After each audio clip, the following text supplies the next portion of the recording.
Hi, I'm Izzy Nalley and this is FigLeaf.Fit. Today I'd like to share with you day one of a beginner's practice. So being a beginner, I know there is a lot of uncertainty with yoga and there are many different styles of yoga. And I'd like to use a metaphor that I feel best to explain how all the different styles of yoga can apply to you. So I like to think of yoga like music. So there are many different genres of music and there are many different styles of yoga. As well as in yoga and in music, there are also different musicians that play within each genre. And each musician will play their music a little bit differently, but it still fits within that genre.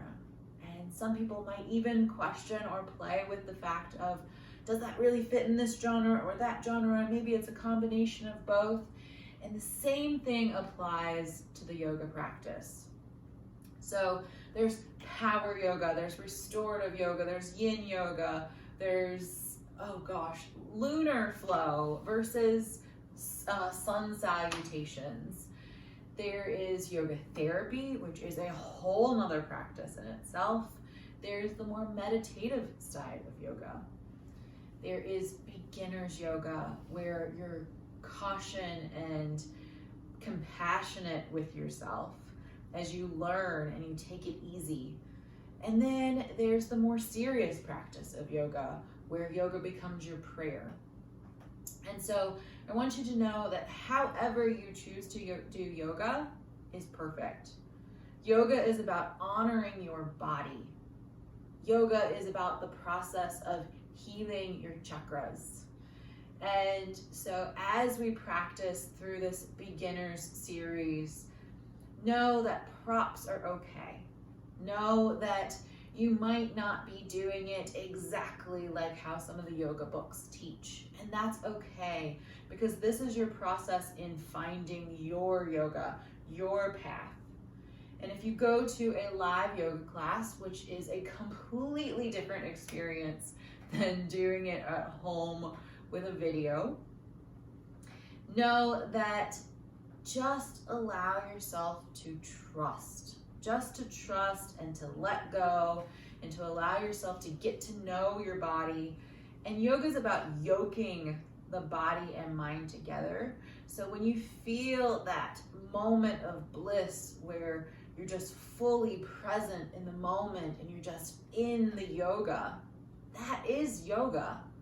And so we have different paths to get us there, because each one of us think different, act different, carry different energy. We're going to associate with different yoga paths. And so allow yourself just to be okay and build your confidence and just get into your body. And so in this yoga series, we will use props. And I've got my lovely friends, my little blocks. And there are different widths of blocks. I like the thicker, sturdier ones. Now these are foam blocks, which I feel are a little bit easier on the hand. There are cork ones and more dense and firmer ones as well, and they have their purpose. But for this series, the foam blocks, which you can easily order online, are what we're going to be using. And they are a little bit thicker. They're a little bit more dense. If you sit on it, you're gonna feel pretty sturdy. And I like to use two because we have two hands. We also have two cheeks on our bottom. So if you have a little bit bigger bottom, it's a lot sturdier for that. And we'll be using them in a variety of different ways. However, when we use it in beginner's class, I like to think of it as making the floor come to you. And so the block has different levels. This is level 1. And then we have level 2. And then we have level 3. And so you can change the height with level 1, level 2, and level 3. We can use it in this process of allowing the floor to come closer to us, but we can also use it support, and we can use it in a way to enhance our postures. because as we practice, we should never be pushing ourselves into a posture so much that we can no longer feel and be present in our breath.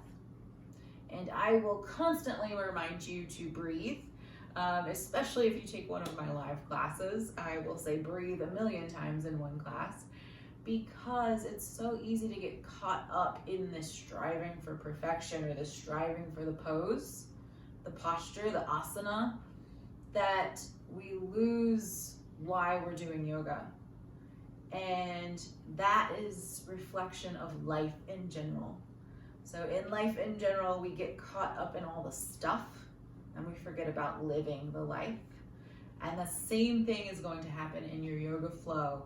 And that is part of the magic and the beauty of yoga, besides the alignment and the correcting all the misalignments that happen, not only from our daily activities, but also caused by the mind. And that is further into our chakra and movement psychology, which I will be teaching in the yoga school program and in my corrective alignment therapy. So with our practice today, we'll be going through sun salutations, and then later on we'll be moving into lunar flows, and we'll be breaking down some of those key postures that you'll find in the standard yoga class. Now there are hundreds of yoga postures, and part of learning yoga is that each posture, we think we know it, and then a teacher begins to explain it to us in a different way. And so down dog, for one of them, which is that classic infamous yoga pose, can be utilized several different ways. Down dog can be utilized as a resting posture when we're exerting ourselves. Down dog can also be a very active posture, and we can emphasize different muscles. And so noticing that also as we go through and we begin this yoga journey, knowing that just because one teacher explains it one way and another teacher explains it that way, they could be utilizing each posture for something different, to get to know your body differently in a different way. And so it'll vary depending on the sequence. And it just allows us to take in that mindfulness that throughout life we might take for granted walking. And we can experience walking in many different ways. Walking can be a power walking. Walking can be this meditative walking. Walking can be to get us from point A to point B. Walking can be an activity that we do with friends. And so walking can be looked at and appreciated from all these different ways. And walking can also be a therapy if you've lost your ability to walk. And so we can utilize every single one of these postures in that way as well. And as you begin to develop your home practice, which is, I think, in my experience, is what every yoga teacher hopes that you can develop as a home practice, and that's what these videos are for. But a home practice doesn't mean that you have to have a video. A home practice is you're starting to become aware of what your body needs, and you're allowing yourself to rest in these postures. And you might rest in one posture for 3 to 5 minutes and just breathe into it. And you could pick 5 postures and do them, and you might have a 10-minute yoga practice for the day, and that's beautiful. I say typically a home practice is not a reflection of that 1-hour yoga class that you go to at your studio. That 1-hour yoga class is our way to show up and practice in a deeper way, so that we can then carry what we've learned and what we've practiced into our home practice. And maybe you are a person that goes to the yoga studio every day of the week, but you could also be that person that only goes to the yoga studio 1 day per week. And as you develop this home practice, I hope that at least once a month you can make your way to a yoga studio or a 1-hour yoga class, so that you can develop a mentor and mentee practice of having a yoga teacher, as well as having this home journey as well. I think every religion, every practice, every study, every philosophy says faith, study, and practice. And that isn't a requirement by any means, but it is the quickest way to get you to that place that you're searching for.